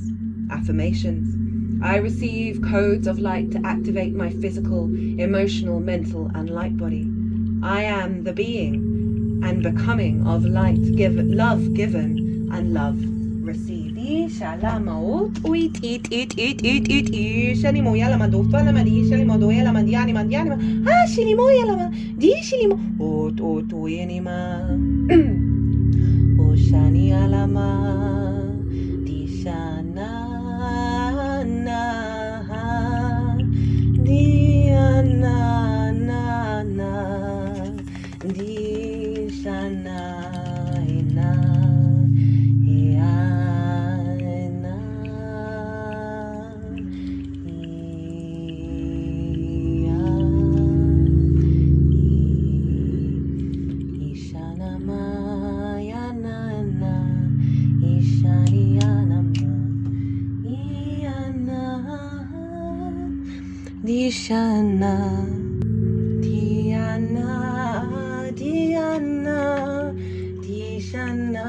Oh, interesting. So many blocks are coming through.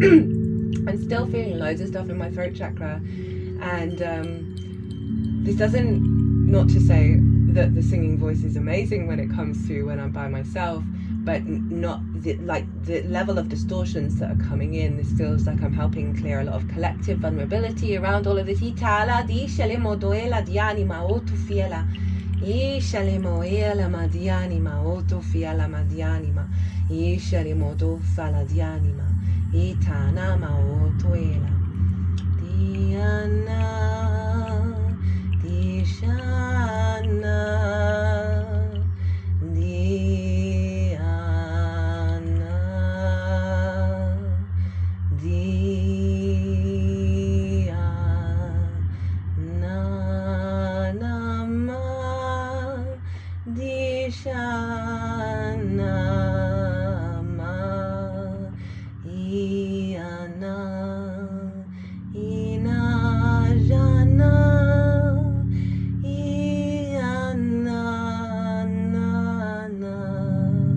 Fascinating. So I could hear Diana in there. Diana is a name for the moon. Ma is a name for the ocean. Obviously the great mother, but in a lot of languages Ma is linked into the ocean.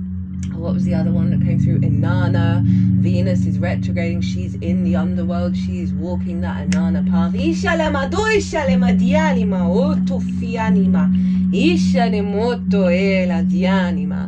Right, another very synchronistic card. We have ocean, ebb and flow.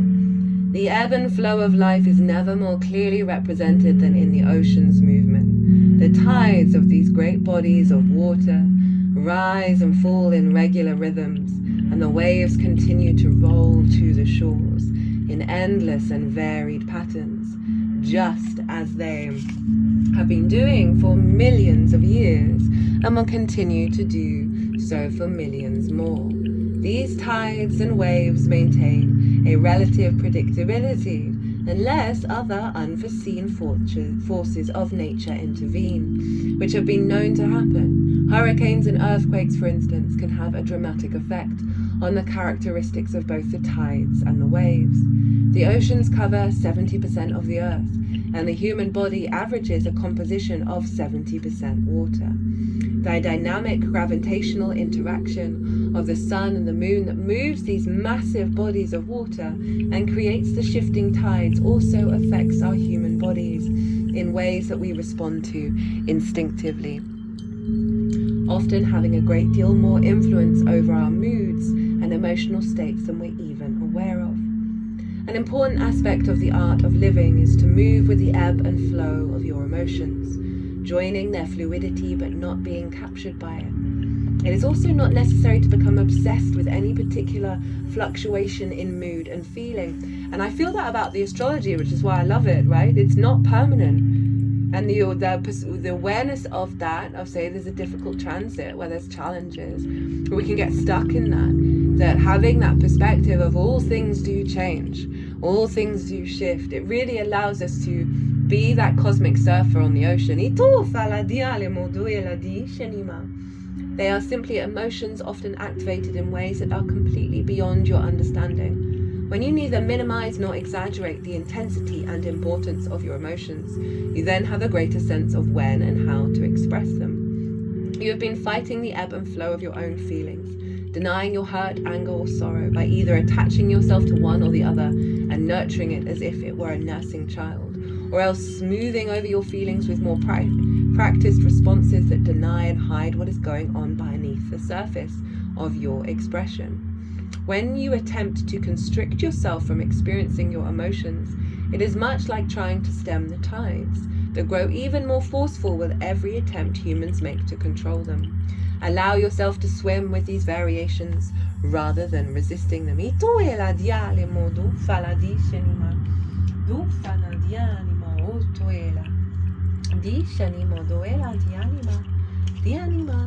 Transformation. It kind of reminds me of the Justice card in the tarot, and the sense of balance has come up quite a lot during all of this reading.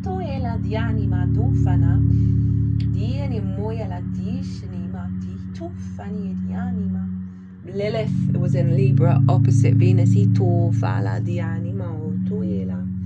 Things are changing at a cellular level, deep healing. Things are changing at a cellular level. You are not who you were a year ago or who you will be soon. You are in between, emerging, half risen, half falling. Keep doing the work. You are transforming. You will look back at this time with awe. So much is happening in your inner world and within your cells. It's time to release old ways of being that have kept you in a fight, flight, freeze, or fawn mode, to choose a new way of being where trauma is not the driving force. Old childhood patterns are rising up to be healed as you allow yourself to observe them and feel them without attachment. They loosen their grip and fall away. You're being called to find new ways to self-soothe. Saturn and the Black Madonna and the African goddess Oshun influence this card. Saturn represents destruction and transformation. The Black Madonna represents the underground. Inanna came up a little minute ago. And all that has been cast aside. And Oshun represents the tender love of the original mother. A rethreading is happening, healing at the deepest of levels. While you are in this phase, don't put yourself under pressure to perform. You may need to review your relationship with your body, perhaps even shifting your diet or exercise regime or getting energetic healing support. You may also need to consider some kind of emotional support as issues from your childhood may come up to be healed. You are deeply loved. Activation. I allow myself to receive the deepest healing and transformation for change to happen at a cellular level. Now, even though all of that stuff was a lot, mostly at the beginning part of this reading, what I love about this being at towards the end of this transmission is the awareness of, through this process of the more sort of conscious emotions, how our body's feeling, what our mind is saying, that when we're activating this, it's then going to take us to a deeper level of cellular DNA, quantum, atomic, quark level energy of healing. But we've got to go through these stages first, connecting to that divine thought processes, to the crown chakra, the pillar of light energy, that is then going to help us do that even further deeper work.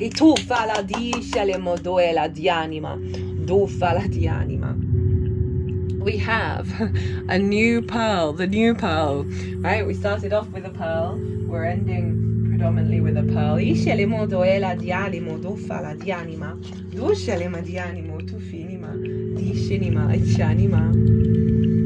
The new pearl, Margarata Presosa, grit, irritation, waiting. The new pearl is one of the great promises of alchemy. From a single grain of sand, the pearl forms slowly but surely in the salty mouth of the oyster. The new pearl emerges as an alchemical miracle, a sight unimaginable at the outset. That said, the process is generated from irritation itself. Such is the medicine of the new pearl. The work is underway, but the gem has not yet formed. Don't become petty and hasty, seeking a return on your efforts. Rather, turn to patience, consistency, and humility to remedy the discomfort. Let the magic of time and salt water do its work. Relax, believe, and support a fellow alchemist in finding the grit that will become their pearl. Don't worry about you right now. The entire ocean is your ally.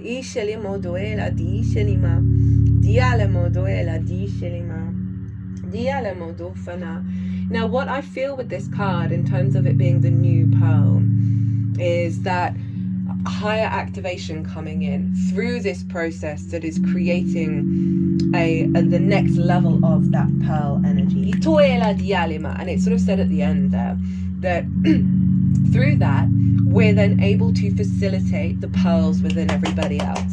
And so it's bringing that individual journey, that elevation, and the frequency that we're bringing in with this new pearl towards the end of the unfolding of the 6 months. Remember, the eclipse cycle is here for another 1.5 years. So it's not surprising that there's stages in this to be reborn.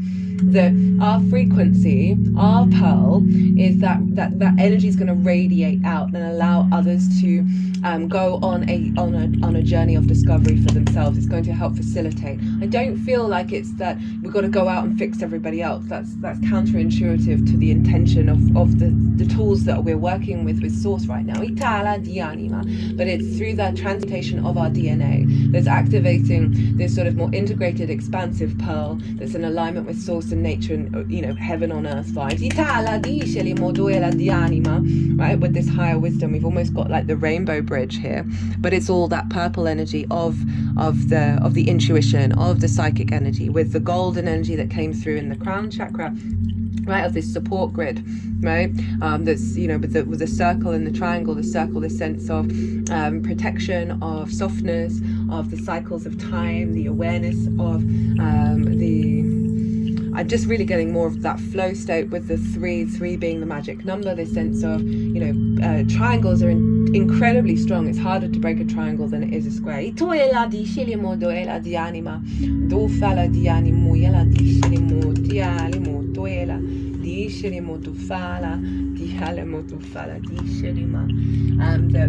Through this process of deep, this is all alchemy, really. I mean, everything is.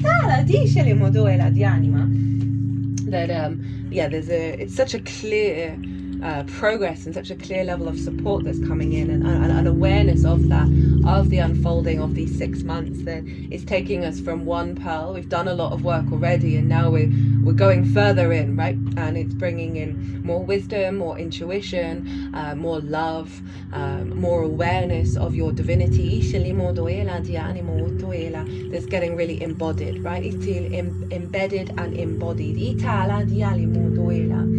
Emerald tablet activation, cosmic ordering, divine alchemy. Lol, I'd forgotten that said that. Conscious manifestation. The Emerald Tablet is one of the most celebrated of the Hermetic texts. I really recommend anyone who wants to work with the fundamentals of the universe, check out the Hermeticism, a series of sacred Egyptian Greek texts from the 2nd century or earlier. They form the basis of Hermeticism, a spiritual tradition that brings together science and spirituality through investigations into the cosmos, mind, and nature. Most of the texts are a series of dialogues between a teacher and a student, and are based on the concept of alchemy, the art of turning lead into gold, or something that is leaden and heavy into a golden opportunity. The Emerald Tablet is said to have been carved on a bright green stone that was transported to Egypt around the fall of Atlantis, and stored in the halls of Amiti, under the Great Pyramid. Although this legend is widespread, the origin of the text is shrouded in mystery. We do know that it's made up of 14 passages which first appeared in a book written sometime between the 6th and 8th centuries and has been highly influential. Its most famous statement is, "As above, so below," meaning that what is in the higher heavens is reflected upon the earth. The author signs off as Hermes Trismegistus, and Hermes obviously linked into Mercury because Hermes was the Greek word for the Roman god Mercury. Obviously the Greek came first, which is another name for Thoth, who is featured in this deck, and it's thought to have been the priest king of Atlantis. The idea is that he knew of the approaching end of civilization and hid the Emerald Tablet and many other teachings in order to preserve them for spiritual aspirations in the future. As above, so below, working the miracles of one, all things come from one. When the Emerald Tablet activation card appears, you're being called to remember the gifts you are carrying from previous lifetimes. Even if you don't always understand how to express them, there is a part of you that knows you hold great power within. This is a special time for you to use that power to bring into manifestation all that you need for your life to unfold in a way that is in alignment with your best interests. All that has unfolded so far has given you the opportunity to learn and grow, even the unsettling moments. But you are a master alchemist with the capacity to take all that was once challenging and use it to create positive opportunities for yourself. As above, so below. All the thoughts you send up to source will contribute to your evolution on earth. Again, like really just re-bringing everything together, but this feels like a higher capacity to connect to it, right? That we're going through these stages in order to get to that space and again create our own reality. I personally prefer as within, so without. I find as above, so below to still have an energy of hierarchy, and I know that is not the intention, but I still feel that resonance, so you go with whatever feels right for you. I've just got to pause. My snake rings got attached to some part of my clothing. So everything in the readings tend to be in alignment. As whether we can interpret them or not, everything is about whether we can interpret it. And so my snake ring, it's sort of, you can see it's a bit, the tail's coming closer to the head now. It's sort of condensed. It's usually stretched out, and that happened when the tag from the back of my joggers attached itself, and that is the back of the sacral chakra, right, of our creation energy. And it feels like that was, and the south node, and it's the back, so it feels like it's always past life energy or things that have happened in the past in this incarnation. The south node is the tail of the dragon and is linked into the past, and that feels, and this card is all about remembering your skills and your tools and your powers from the past, and it's condensing into the present moment, and then we're taking it into the future. Oh, third eye again, throbbing.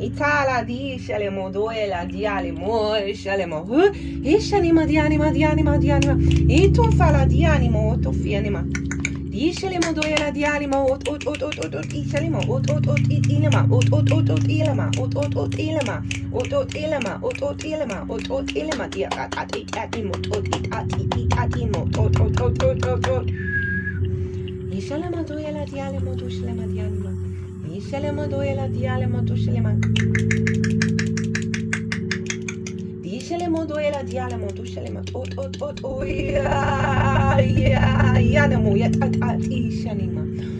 Ooh. Okay, guys, final card. Itala. Okay, no, Dituela dishalemo dofala dianima. Dishalemo doela dialemo doela. And this you know, in sense of the condensing of the cycles of time, of like really being able to draw that from that is so deeply rooted in past life energy into this present moment, right? High vibrations are just faster vibrations, right? And so it's the ability to transmute information very quickly, to download things very quickly. Itoela dialemo doela dishalemo doela dialema. Itatitini moyala itanima. Ito fala dishalemo doela dialemo doela dialemo doela.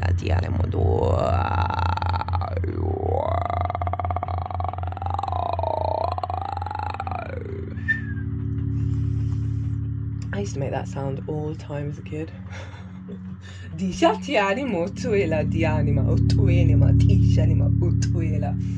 Right, so moving this card around the front of the throat chakra.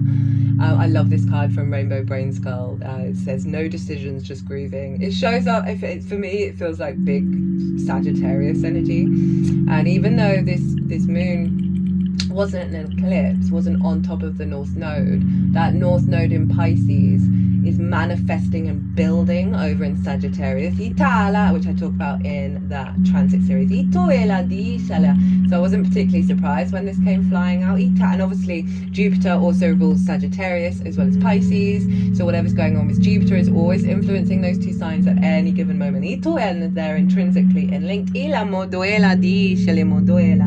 Stop making life harder than it actually is. You don't need to tell your heart to beat, it just does. And that is a more important job than anything your chattering mind does. Let go and dance to the rhythm of it all. Perfectly sums up everything. The amount that we got so many references to dancing, so many references to the chattering mind and opening up the heart. That's just ding, ding, ding on the money. Right. Just seeing if obviously they always want more channeling to come through.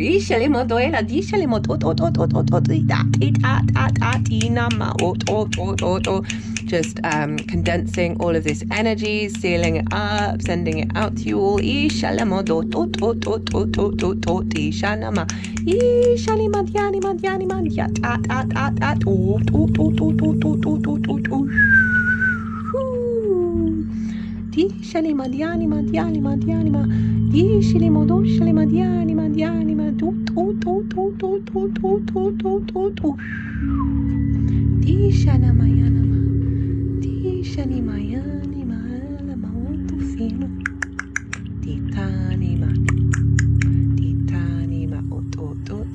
Can you see that little figure, the ascended figure?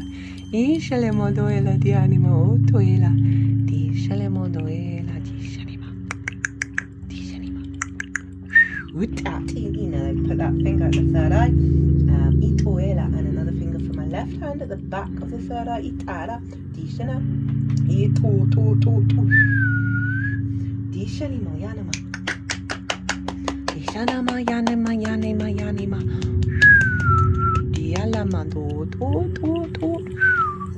There are vortexes at the center of the hands. They've never done this before.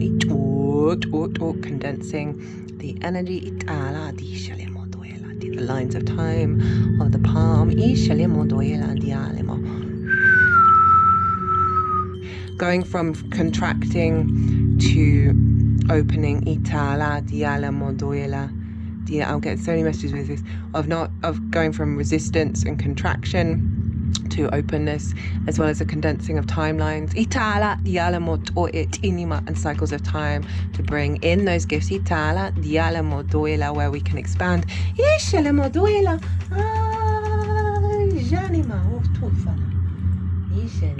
Well, my loves, I'm going to leave it there. I hope you enjoyed this reading. I hope it resonated. It's probably my longest oracle reading for a while, but the energy at the moment is powerful. It's transformative. I don't really have words for the wonders in which it's doing. in every possible way. Keep the faith, keep walking your path, honor yourself.